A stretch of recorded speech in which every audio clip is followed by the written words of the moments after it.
Arjun. Sir आप यहाँ। Good morning sir. आइए ना सर, बैठिए। कोई बात नहीं, तुमसे एक जरूरी बात करने आया था। बोलिए ना सर। अब मुझे कैसे बोलना चाहिए और क्या बोलना चाहिए मेरी समझ में नहीं आ रहा। उस दिन मेरी बेटी ने तुमसे शादी करने के लिए मना कर दिया था। भैरवी की इस बात से तुम्हें तकलीफ हुई, मैं जानता हूं, लेकिन उसकी बातों पर ध्यान मत देना बेटा। अब ये बात किस लिए सर? मुझे कोई दिक्कत नहीं है सर। शायद उसकी भी अपनी पसंद होगी। उसकी शादी उसके भैया के हाथों कन्यादान हो, इसी आस में मना किया था उसने। लेकिन तुम उसे पसंद हो, ये तो बिल्कुल सच है। अब उसका कन्यादान करने के लिए हमारा बेटा तो आएगा नहीं, तो हम क्यों इंतजार करें?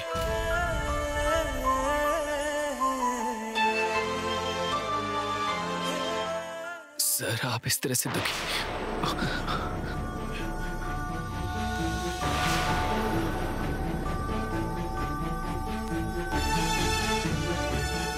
मेरी बेटी से शादी कर लो बेटा।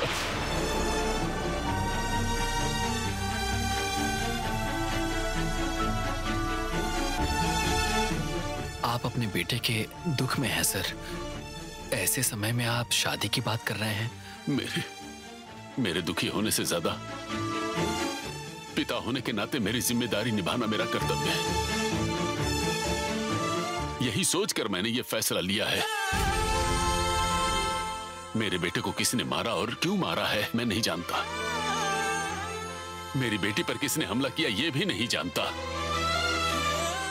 कल को मेरे साथ क्या होगा, मैं जिंदा रहूंगा कि नहीं, मैं ये भी नहीं जानता बेटा। सर ऐसी बातें मत बोलिए सर। मेरे साथ कुछ होने से पहले ही अपनी बेटी की जिंदगी को एक सही रास्ते पर लाना चाहता हूं। बोलो बेटा, भैरवी से शादी करोगे?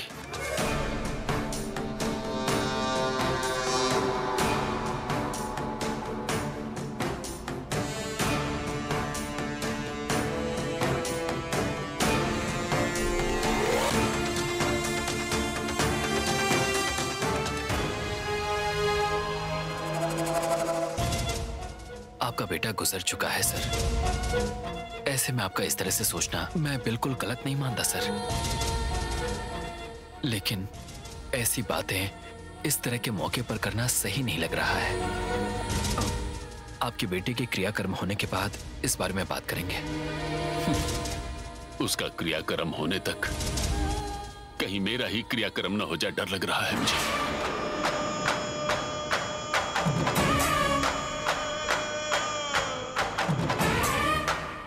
ये क्या है सर? आप ऐसा क्यों बोल रहे हैं? आप ऐसी बातें मत कीजिए सर। और क्या कर सकता हूं बेटा, अपने इकलौते बेटे को खो चुका हूं। अब अपनी बेटी भैरवी को भी नहीं खो सकता। उसकी जान को खतरा है बेटा। अपनी बेटी की जान को बचाना पिता होने के नाते मेरी जिम्मेदारी है। तुम मेरी बेटी भैरवी से शादी करके हमारे घर दामाद की तरह नहीं बल्कि मेरा बेटा बनकर हमारी आस और आशाओं को पूरा करोगे। मैं इसी आस में पूछ रहा हूं कि तुम मेरी बेटी से शादी करोगे? मैं तुमसे हाथ जोड़कर विनती कर रहा हूं सर। अगर तुम्हें हमारी भैरवी पसंद है तो तुरंत तुम अपने घर वालों को लेकर आ जाओ। मैं उनसे बात करूंगा। अभी आप कैसे हालात में हैं और क्यों इतनी जल्दी ये फैसला ले रहे हैं, मैं समझ सकता हूं सर। मैं जाकर अपने मम्मी पापा को लेकर आता हूं सर। लेकिन एक बार अगर मैं भैरवी को बता देता तो ज्यादा अच्छा रहता सर। तुम उसकी चिंता मत करो, भैरवी से मैं बात करूंगा। पहले तुम जाकर अपने घर वालों को लेकर आओ बेटा। ठीक है सर, आप चिंता मत कीजिए सर। मैं अपने पेरेंट्स को लेकर आता हूं।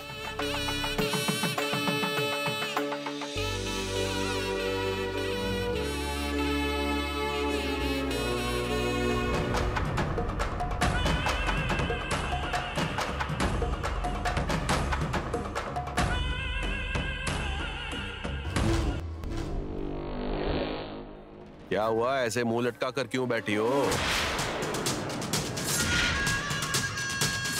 क्या हुआ है? अपने घर के सामने टेंट लगाकर बैठा है ना, भैरवी की शादी उसके साथ करवाना चाहते हैं तुम्हारे साले साहब। अच्छा? अच्छा नहीं, बुरा।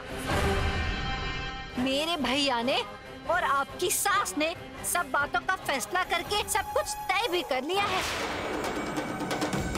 वो लड़का शनि की तरह जमकर बैठा है। जिस तरह आदित्य मर गया, वैसे किसी बिच्छू के काटने से या सांप के काटने से वो भी मर जाता तो हमारी पीड़ा टल जाती। उसके मरने से हमें कोई फायदा नहीं होता, समझी? वो मर भी गया तो किसी और को लेकर आएंगे, कुछ बढ़े या ना बढ़े। लेकिन इस देश में जो रोज बढ़ती है वो है बेरोजगारी, गरीबी और लड़के भी।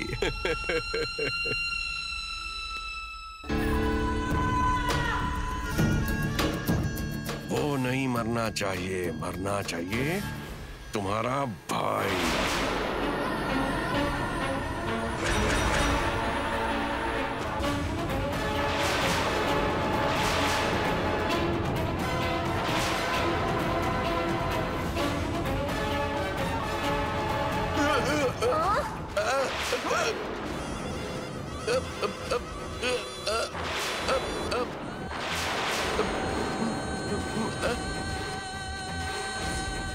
गलती हो गई, गलती से निकल गया मुंह से, सच्ची।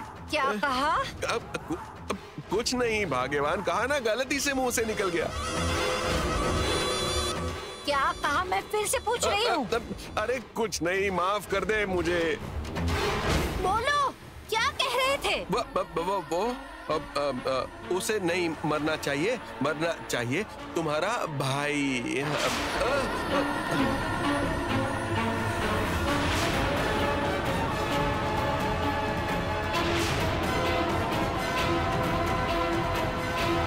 चलेगा, मरेगा तो अच्छा होगा, लेकिन वो कैसे मर सकता है?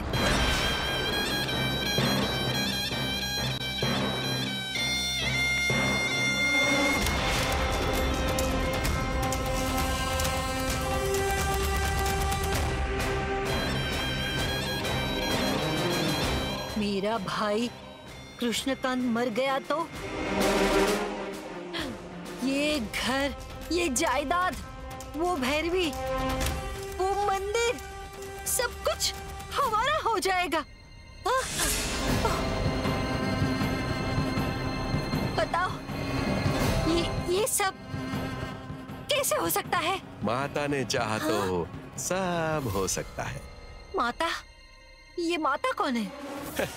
माता यानी उल्टे को सीधा करने वाली माँ, अपनी सारी इच्छाएं पूरी करने वाली माँ, बड़ी महिमा वाली माँ, हमारी माँ। ओम अपवित्र पवित्रो वा सर्वावस्थांगतोऽपि वा यस्मरेत् पुंडरीकाक्षं सभाभ्यान्तरस्य च। ओम पुंडरीकाक्षाय नमः। ओम केशवाय स्वाहा, नारायणाय स्वाहा, माधवाय स्वाहा। ओम पुंडरीकाक्षाय, पुंडरीकाक्ष पुंडरीकाक्ष पुंडरीकाक्षाय। ओम कालनेमिनिः वीरः शूरः शौर्यर्जनेश्वरः, त्रिलोकात्मा त्रिलोकेश केशवः केशिः हरिः, कामदेवः कामपालः, कामीकान्तकृतागमः, अनिर्देश्य बभूः विष्णुः, वीरो अनंतो धनंजयः, ब्रह्मण्यो ब्रह्मकृत् ब्रह्मा, ब्रह्म ब्रह्म विवर्धनः, ब्रह्मविद् ब्राह्मणो ब्रह्मी, ब्रह्मज्ञो ब्राह्मणप्रियः, महाक्रमो महाकर्मा, महातेजः महोरगः, महाक्रतुः। क्या कह रही हैं आप? आज के दिन तुम्हारे भाई की मौत हुई थी। आज के दिन अगर पिंडदान करते हैं ना, तो मरने वाले की आत्मा को शांति मिलती है। Stop it! Stop it! मेरे भैया मर गए हैं, किसने कहा आपसे?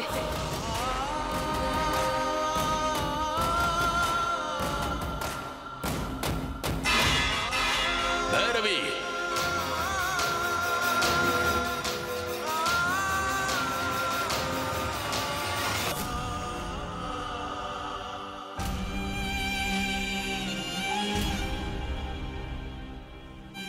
भैया मर चुके हैं ऐसा आप लोग मानते हैं, लेकिन मैं जानती हूँ कि मेरे भैया जिंदा हैं। यही मेरा विश्वास है। शास्त्रों के अनुसार ये सब पिंडदान की विधि किसी के दाहन संस्कार के बाद की जाती है।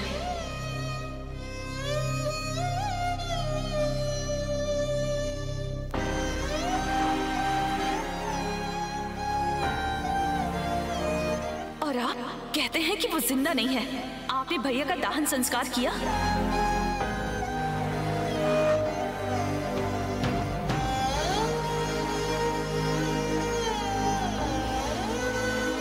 लोकबंधुर्लोकनाथो माधवो भक्तवत्सलः सुवर्णवर्णो हेमांगो वरंगश्चंदनांगदिः वीरः विषमशून्य घृतासिरचलच्चलः ओम भुवः ओम सुवः ओम जनः ओम तपः ओम तत्सवितुर्वरेण्यं भर्गो देवस्य धीमहि धियो यो नः प्रचोदयात्। अमानीमानदो मान्यो लोकस्वामी त्रिलोकधृत् सुवर्णवर्णो हेमांगो वरंगश्चंदनांगदिः वीरः विषमशून्य घृतासिरचलच्चलः ओम भुवः ओम सुवः ओम जनः ओम तपः ओम तत्सवितुर्वरेण्यं भर्गो देवस्य धीमहि धियो यो नः प्रचोदयात्। ऐसे रोने से वो वापस तो नहीं आएगा ना। हमारी किस्मत में जो लिखा था वही हुआ है बेटी, रो मत। पहले मैं ना समझ थी, इसलिए उस दिन भैया की लाश देखी क्या, दान संस्कार किया क्या, ऐसे सवाल पूछ रही थी।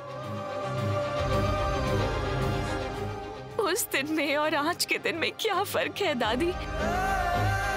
तब भी हम यही कार्य कर रहे थे और आज भी हम यही कार्य कर रहे हैं। इस बीच मैंने आप लोगों के बीच में झूठी उम्मीद जगाई थी।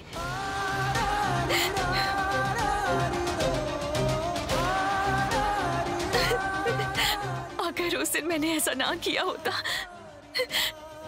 तो शिवा समझ जाता कि उसके पापा इस दुनिया में है ही नहीं और फिर कभी वापस लौट कर नहीं आएंगे। मैं अमेरिका से यहाँ भैया को ढूंढने के लिए आई थी, लेकिन अब ऐसा लगता है कि मैं पुराने जख्मों को कुरेदने के लिए आई।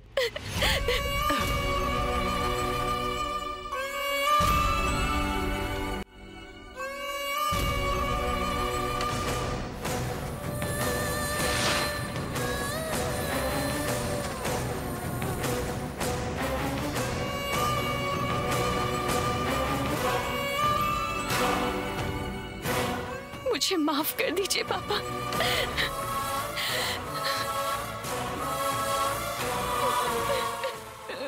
चुप हो जा बेटा, रो मत, चुप हो जा। नहीं माँ, रोने दो उसे। उसकी आंखों से आंसू छलकने के बाद ही उसका मन हल्का होकर उसे शांति मिलेगी। रोने दो उसे।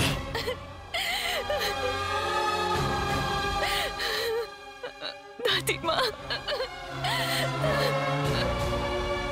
सुनिए कृष्णकांत जी, आकर नमस्कार कीजिए। अनिमानदो मान्यो लोकस्वामी त्रिलोकधृत् सुमेधा मेधजो धन्य सत्यमेधा धनाधः तेजो वृषोदिदरः सर्वशस्त्रभृताम्बरः प्रग्रहो निग्रहो व्यग्रो नैकशृङ्गो गदाग्रजः चतुर्मूर्तिश्चतुर्बाहुश्चतुर्व्यूहश्चतुर्गतिः चतुरात्मा चतुर्भावश्चतुर्वेद विदेकपात् समावर्तो निवृत्तात्मा दुर्जयो दुरतिक्रमः।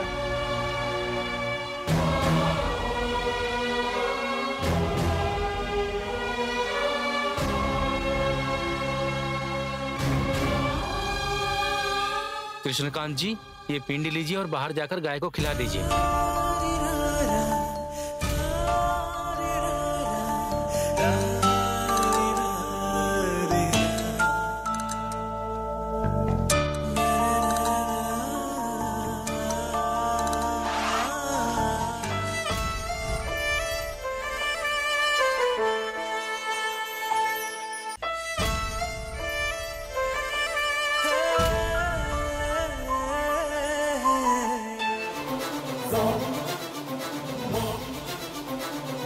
अपने पिताजी का तुम्हें अच्छे से ख्याल रखना होगा। ध्यान रखना कि कल से वो 3 दिन तक घर से बाहर कहीं न निकल पाए।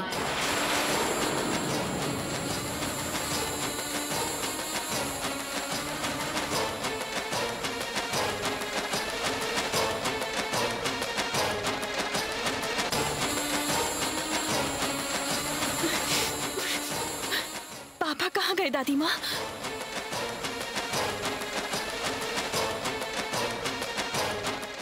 पापा, पापा, पापा।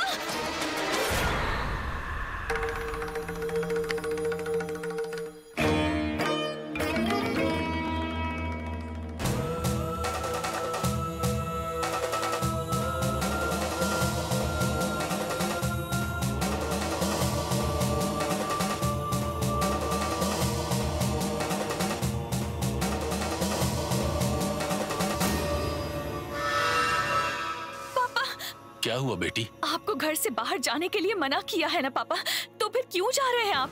अंदर चलिए प्लीज। पुजारी जी ने कहा ना कि वो गाय को खिलाना है।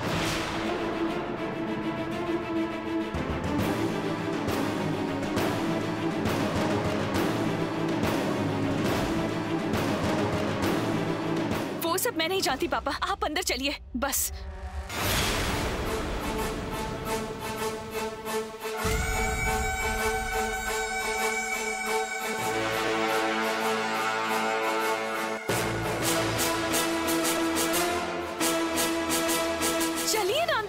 ऐसा क्यों भैरवी? कृष्णा, तुम्हें 3 दिन तक घर से बाहर जाने के लिए मना किया है ना, इसकी बात मान लो बेटा।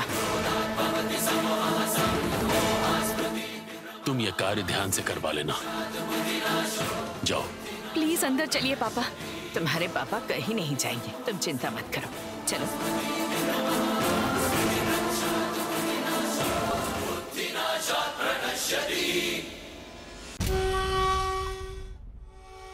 तुम्हें तुम्हारी बेटी नहीं बचा पाएगी साले साहब।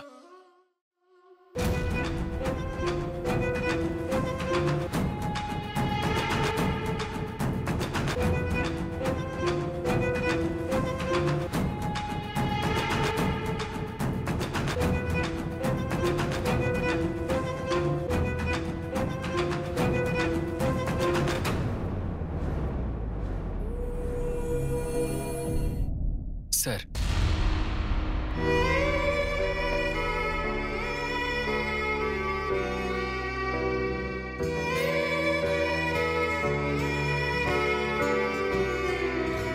मैं अब घर जा रहा हूं सर। मेरी बात मानने के लिए थैंक्स बेटा। मैं सिर्फ आपके लिए घर नहीं जा रहा हूं सर, बल्कि खुद के लिए भी जा रहा हूं। थैंक्स किस बात के लिए सर? अब मैं चलता हूं सर। आप भी यहाँ पर हैं? मैं चलता हूँ दादी माँ। ठीक है बेटा। बेटा, हो सके तो अपने घर वालों को परसों ही लाने की कोशिश करना। परसों क्यों? उस दिन शुक्रवार है, दशमी भी है, बहुत शुभ दिन है, इसलिए।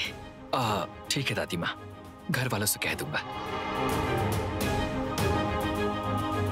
मेरी इन बातों को अंधविश्वास मत समझना बेटा।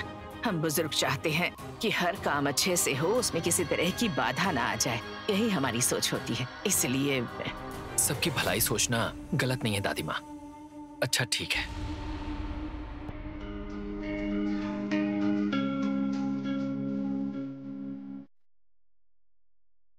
बेटा, भैरवी को ढूंढ रहे हो? बुलाऊं क्या? नहीं दादी माँ, मैं चलता हूँ सर। ध्यान रखना।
ये कहाँ जा रहा है?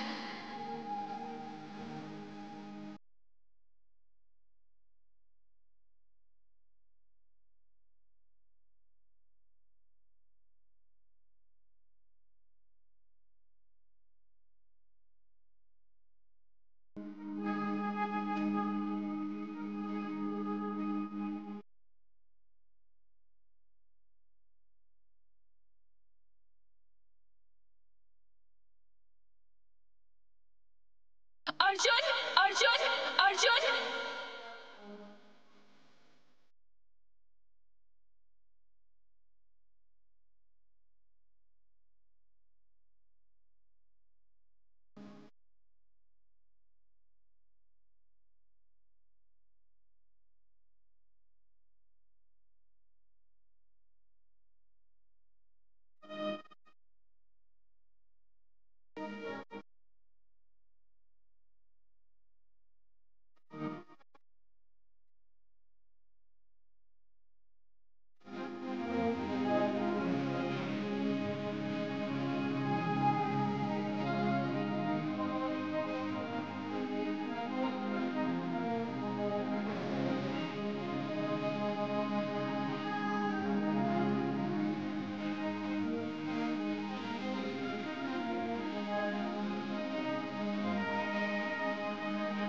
कहाँ जा रहे हो तुम? मैं घर जा रहा हूँ। अब चलता हूँ। मैं अपने घर वालों से अपना दुख तो बांट सकती हूँ, लेकिन इन हालातों में मुझे हिम्मत कौन देगा? कोई मुसीबत आने पर हमेशा तुम मेरी हिम्मत बढ़ाते हो, और अब तुम भी जा रहे हो।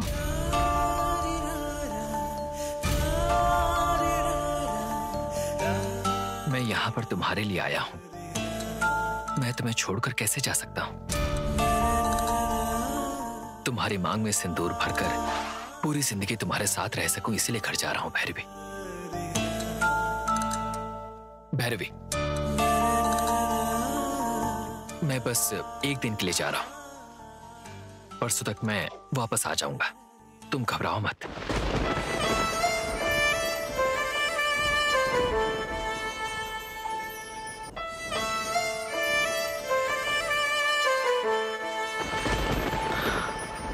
इस वक्त जो हालात हैं, ऐसे में मुझे तुम्हें छोड़कर जाने का मन तो नहीं कर रहा है। तुम्हारी, मेरी, हम सबकी भलाई के लिए मुझे जाना पड़ रहा है। अच्छाई कभी कभी बुराई में बदल जाती है। मेरे सारे सपने आंसू बनकर बह रहे हैं। ऐसा लगता है अब मेरी कोई इच्छा पूरी नहीं होगी। मेरी हिम्मत, मेरी जिद, मेरा लक्ष्य, ये सब डर के आगे हार रहे हैं। डर से बिना किसी डर के लड़ने को ही हिम्मत कहते हैं। हिम्मत मत हारना। आपके वापस आने तक मैं दीदी का अच्छे से ख्याल रखूंगी अर्जुन बाबू। आप दीदी की चिंता बिल्कुल मत कीजिएगा, मैं संभाल लूंगी। आप जाइए बाबू।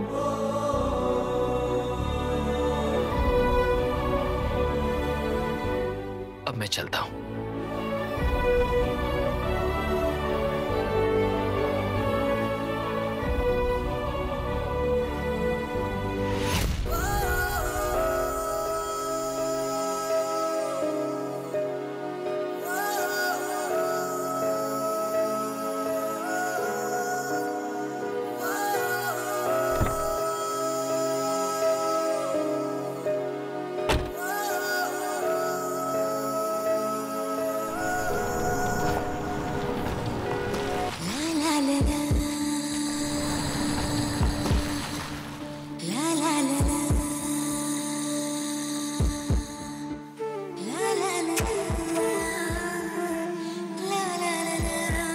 दीदी, अब हम चलते हैं।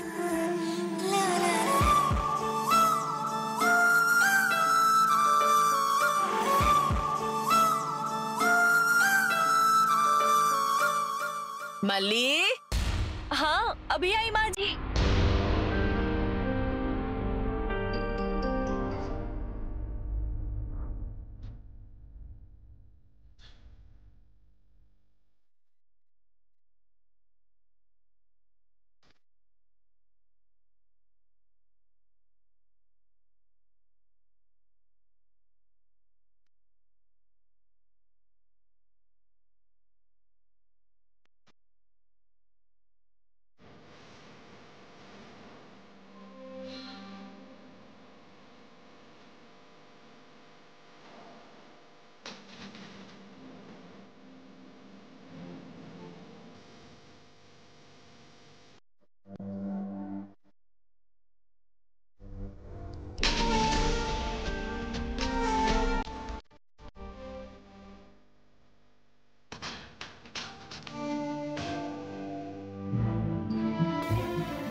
तुम्हारे हाँ कहने के बाद ही मैं तुमसे शादी कर सकता हूँ, ऐसा तुम्हारे पिताजी ने मुझसे कहा। यही सोच के मैंने हाँ कह दिया है। तुम्हारी शादी के लिए मना करने के बाद भी तुम्हारे पिताजी ने तुमसे कुछ नहीं कहा, मैं ये जानता हूँ। मैं तुमसे शादी करना चाहता हूँ, ये बात तुम्हारे पिताजी से कही। इसके लिए माफी मांगता हूँ भैरवी।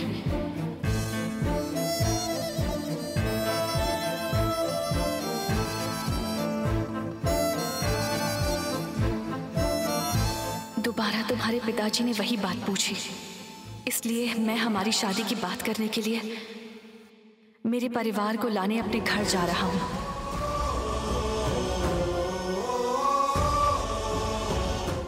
इस बार भी तुम्हारी राय लिए बिना मेरे परिवार को लाकर तुम्हें दोबारा दुख नहीं पहुंचाना चाहता।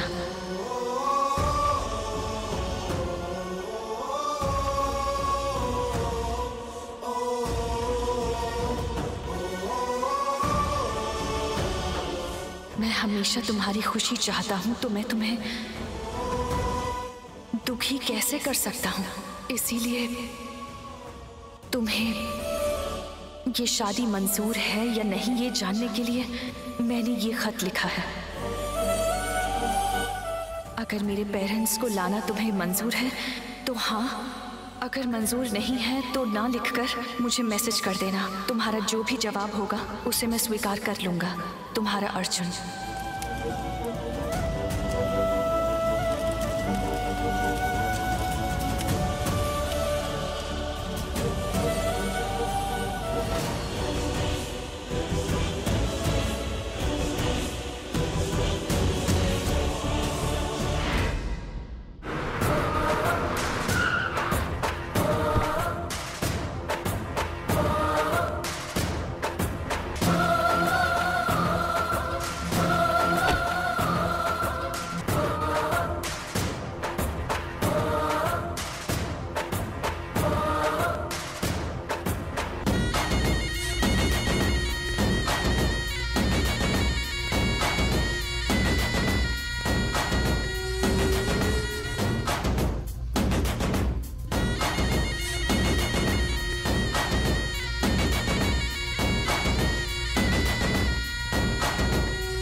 हे नाग देवी माँ, देवी और देवताओं पर जो लोग भरोसा करते हैं उन पर आप कोई मुसीबत नहीं आने देती, ये मैं जानता हूं।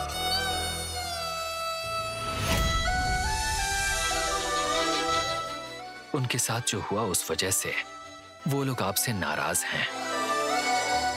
आप उस घर की कुलदेवी हैं, इसीलिए आपको बुरा भला कह रहे हैं। उनकी बातों का बुरा मत मानिएगा। उनके हालातों को, उनकी परेशानियों को समझिएगा माँ। मेरे वापस आने तक भैरवी और उसके परिवार की रक्षा कीजिएगा।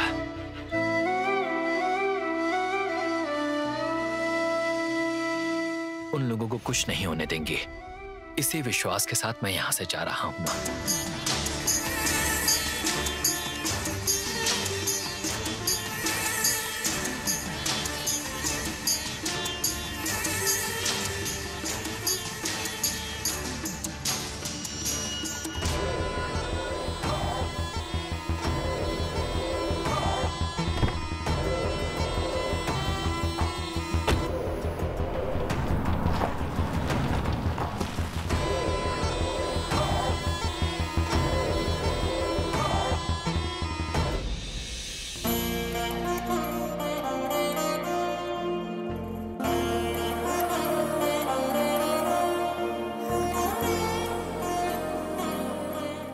बेटी भैरवी,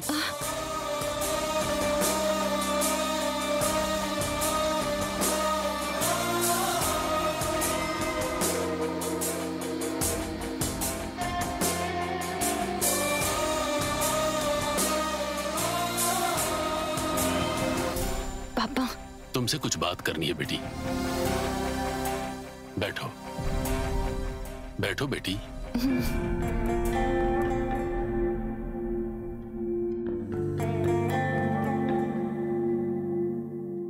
बोलिए पापा। कोई भी माँ अपनी जान की परवाह किए बिना अपने बच्चे को जन्म देती है, और कोई भी बाप खुद से ज्यादा अपने बच्चों को अच्छी जिंदगी देने की कोशिश करता है। ये सच है ना? बोलो बेटी। वो गलत नहीं है पापा। तो फिर तुम्हें एक अच्छी सी जिंदगी देना एक पिता का फर्ज नहीं हो सकता है क्या? इसमें मेरा स्वार्थ कैसे हो सकता है?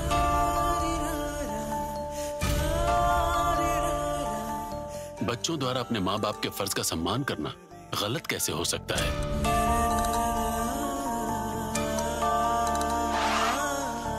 बोलो बेटी।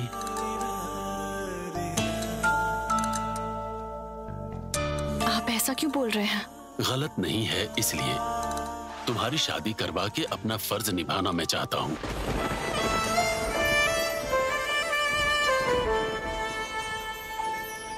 पच्चीस साल की उम्र में तुम्हारी जान को खतरा हो सकता है। तुम्हारे भैया के गुजरने के बाद मेरी जिम्मेदारियां संभालने वाला कौन बचा है, बताओ तुम। इस बात की बहुत चिंता होती है। अगर मेरी बेटी ने अपने पिता की बात नहीं मानी तो मेरी बर्दाश्त करने की ताकत खत्म हो जाएगी बेटी। तुम्हारे भाई को बड़े प्यार से पाल पोस कर बड़ा किया, लेकिन मैं उसकी जान नहीं बचा पाया। तुम्हारी जान बचाने के लिए तुम्हारी शादी करवानी ही पड़ेगी।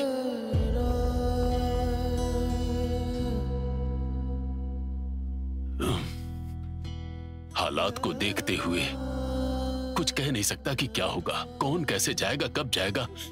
इस बात से बहुत डर लगता है। कल अगर मुझे कुछ हो गया तो, अगर मैं ना रहा तो। पापा!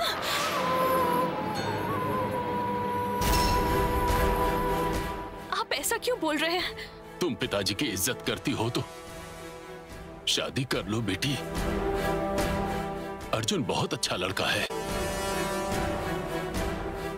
वो तुम्हारे पापा से भी अच्छे से ख्याल रखेगा, मुझे पूरा यकीन है। ये सिर्फ मेरा यकीन नहीं है, मेरा अनुभव है। अर्जुन तुम्हें पसंद नहीं है क्या?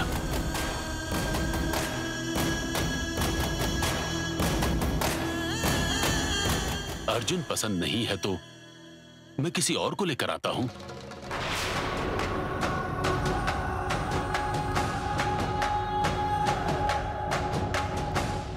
चुप रहने से कुछ नहीं होगा।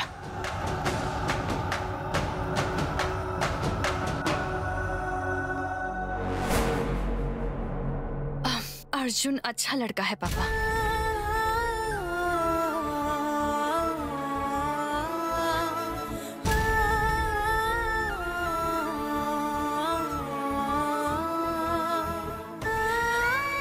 लड़कियां ज्यादा नहीं बोलती हैं बेटा, मतलब इसे वो लड़का पसंद है।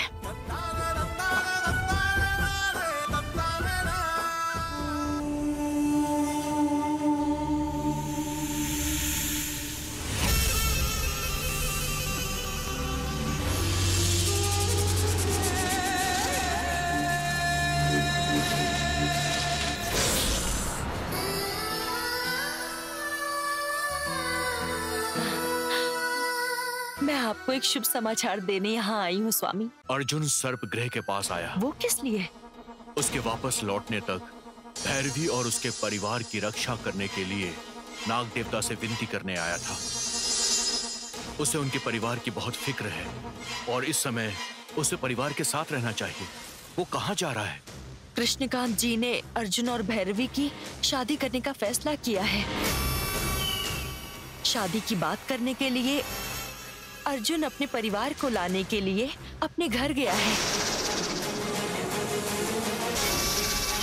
उनकी शादी की बात सुनकर मुझे खुशी हो रही है, लेकिन अभी वो क्यों चला गया? उसे अभी नहीं जाना चाहिए था। आप अभी चले गए तो क्या होगा स्वामी? आने वाला समय षष्ठ ग्रहों की प्रणाली का है और वो भी अमावस्या का दिन है। उस समय देवताओं की शक्तियों के साथ साथ हमारी शक्ति भी कमजोर हो जाती है। तांत्रिक अपने तंत्र से हमारी शक्तियों को कमजोर कर देते हैं और ऐसे समय में दुष्ट शक्तियां भैरवी और उसके परिवार को बड़ी आसानी से हानि पहुंचा सकती है। मल्ली, ये षष्ठ ग्रहों की प्रणाली सच में इतनी भयानक होती है क्या स्वामी? हाँ, होती है। दुष्ट शक्तियां इसी का इंतजार करती रहती हैं ताकि सही मौका देखकर वो उनके काले तंत्र मंत्र और काली विद्या के जरिए इस दुनिया के किसी भी परिवार को पूरी तरह से तबाह कर सकती है। और अगर ऐसे समय में भैरवी की सुरक्षा करने की बजाय वो लड़का उसे छोड़कर बाहर जा रहा है, उसे वापस बुलाने की कोशिश करनी चाहिए। मल्ली, अब क्या करें हम?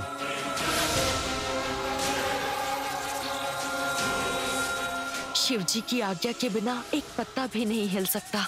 उनकी रक्षा करने के लिए उनके सर पर शिवजी का हाथ है ना स्वामी। अर्जुन वैसे भी परसों सुबह तक आ जाएगा। हम लोगों को चिंता करने की जरूरत नहीं है स्वामी।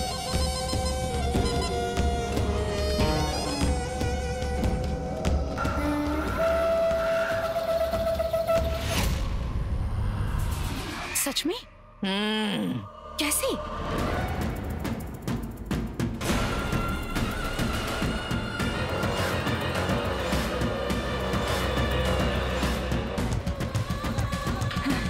सुपर!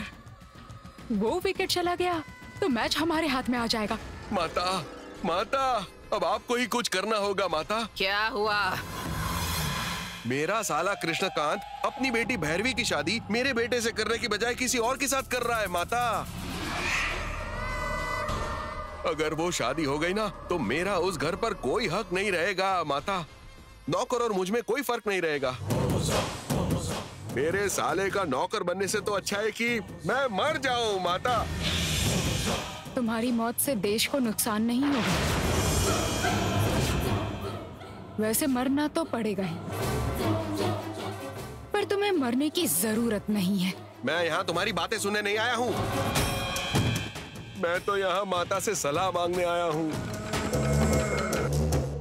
मैं नहीं जानता कि आप मुझे खत्म करेंगी या शादी को तोड़ देंगी, लेकिन जो भी करना है आपको ही करना होगा माता। तुम्हारे साले के साथ क्या करना है वो मैं देख लूंगी। डरो मत, उठो। देखने के लिए ये कोई टीबी या कैंसर जैसी बड़ी बीमारी नहीं है माता। मेरी खुशी छीनने वाला, मुझे जिंदगी में आगे बढ़ने से रोकने वाला और कोई नहीं लेकिन मेरा साला है माता। उसे मार डालो माता। मेरे रास्ते के कांटे को हटा दो माता। मैं उसे नहीं मारूंगी, तुमको ही मारना पड़ेगा। मुझे?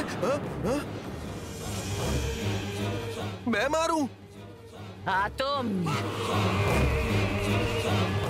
मेरे मुंह से गलती से बात निकल गई माता। मैं कैसे मार सकता हूँ उसे?